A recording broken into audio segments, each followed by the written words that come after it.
आसेका तरफरु रायरंगपुर रे Rungta metal and steel company हटाओ नहीं रायरंगपुर उपजिल्लापालक कार्यालय सम्मुखरे विशाल विक्षोभ।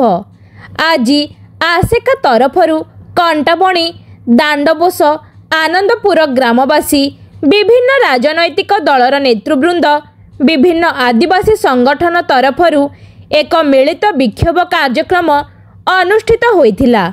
दांडबोस ग्रामरु रायरंगपुर उपजिल्लापाल कार्यालय को 4 किलोमीटर चाली चाली आसीथिले।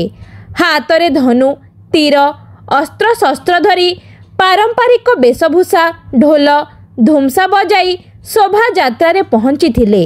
सेठारे उपजिल्लापालक कार्यालय सम्मुखरे राज्य सरकारक Rungta metal and steel company को जमीन देवा नहीं गर्जी थिले।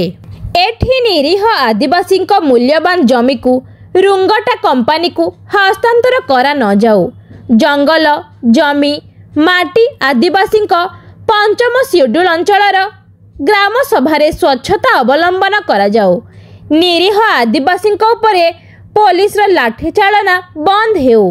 रुंगटा प्लांट प्रतिष्ठा बंद करा जाऊ। पेशा आईन कार्यकारी करा जाऊ। एही ऐतिह्य पीठर सुरक्षा संस्कृति कापीबुरु पहाड़ पंडित रघुनाथ मुर्मू साधना पीठर सुरक्षा गुंडुरिया शहीद पीठर सुरक्षा दाबी नहीं गर्जी थिले आदिवासी। परे मयूरभंज सांसद नवचरण माझी रायरंगपुर विधायक जलेन नायक एवं रायरंगपुर प्राक्तन बीडीओ कुश पुतलिका दाह करथिले। परे 4 दफा दाबी नहीं महामहिम राष्ट्रपति उद्देश्य उपजिल्लापाल श्री सौम्यरंजन प्रधान को दाबीपत्र प्रदान करथिले। एही कार्यक्रम रे विभिन्न संगठनर आदिवासी नेतृवृंद सामिल होइथिले।